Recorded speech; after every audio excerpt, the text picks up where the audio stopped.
do have some good news for you though. You have been voted #1 mum for the 40th consecutive year by an exclusive panel of 4. You've always done so much for both of us, for all of us over the years.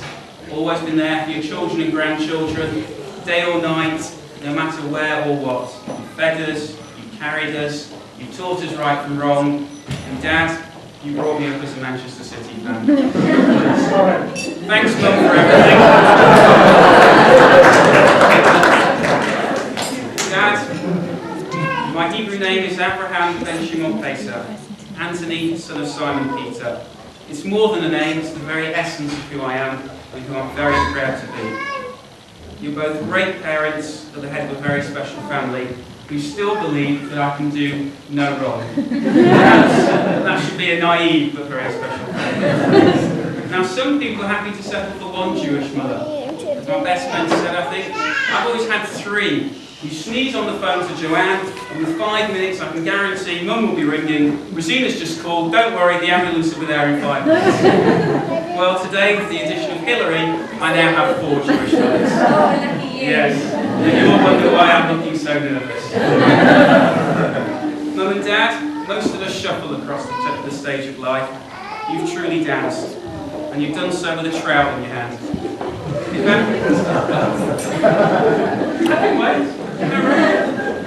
If you ever needed proof that the whole can be greater than the sum of the parts, I give you my wonderful Mum and Dad. Today we ask of you only one more thing. Stay happy, stay healthy, and remember we love you very much.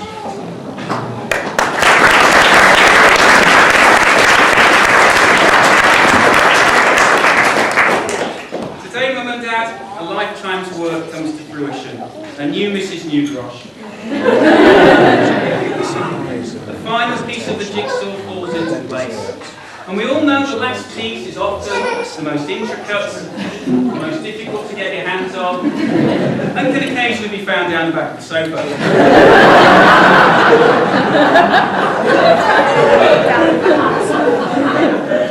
But it's only when you slot that last piece of the jigsaw home, you can take a step back and see the whole picture. And let me tell you, as I stand proud today from the summit of all my dreams, I see a truly beautiful sight. As our rabbi told you, Sam and I met playing football. She blew me away from that first moment, and the truth is, you still do.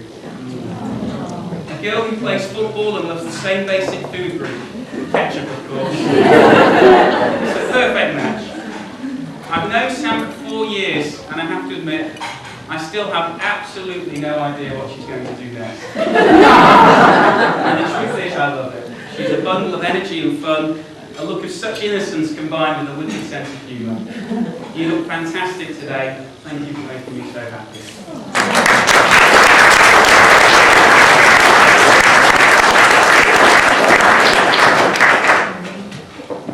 And if anyone doubts my love, commitment and sense of sacrifice, I'm even taking us to see Barry Manilow twice.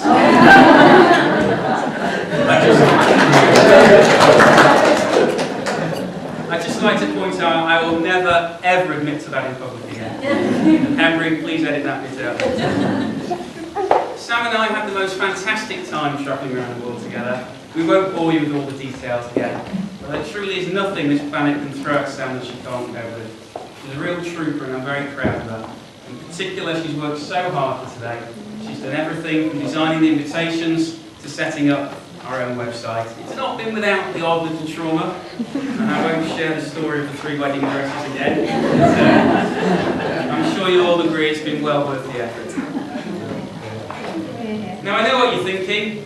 We've only been together 4 years, don't you think you may be rushing into things? And I have to confess, when out of the blue one night, Sam turned up with 7 bridesmaid dresses. Is it me or is that normal, by the way?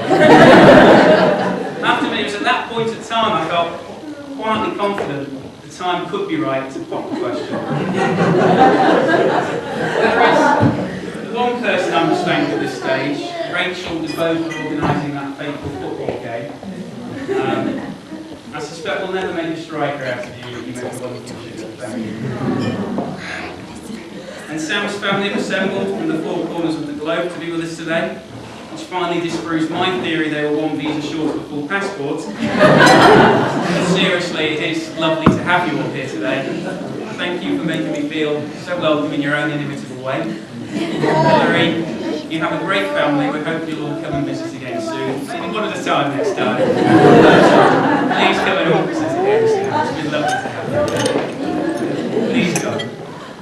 I have to admit to feeling very humble today. To be surrounded by so many wonderful people. Getting married is usually the sort of thing that only happens to everyone else. It's still a bit of a shock to me. I know we've all waited a long time for this, and I don't mean Manchester City playing Europe tonight. I am delighted that the day is finally here. There were 3 things I promised myself in life. The first one was I wouldn't be an accountant. The second one, I wouldn't live in London. And the third one, I'd get married by the time I was 27. I've never been so glad to be a failure as I am tonight. I know I'm not perfect, and I describe myself as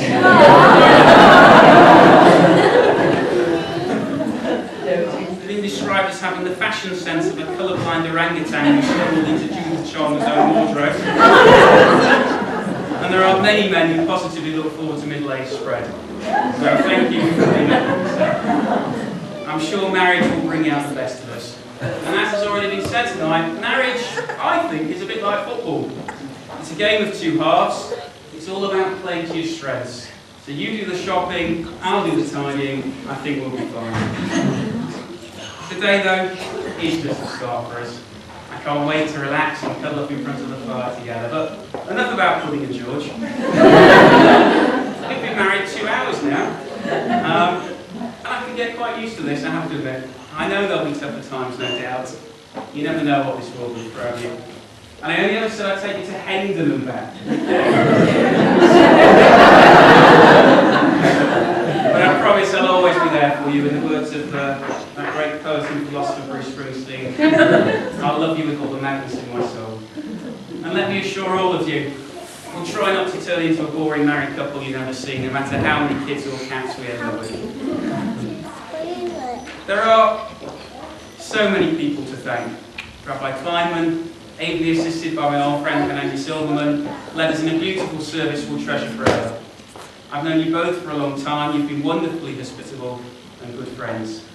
I remember flying to Dublin a few years ago and I ended up sat next to Rabbi Kleinman and his good wife. I've never seen so much food in a 45-minute journey. I shudder to think how much of them, if I'd actually known I was going to be sat next to them. Like people in first class demanding to swap seats with me. I think that sums up the sort of people we're dealing with. So I give you Rabbi Kleinman and Rabbi Silverman. They are available for weddings or bar mitzvahs. I suspect christenings could be a bit of a problem. But business is business.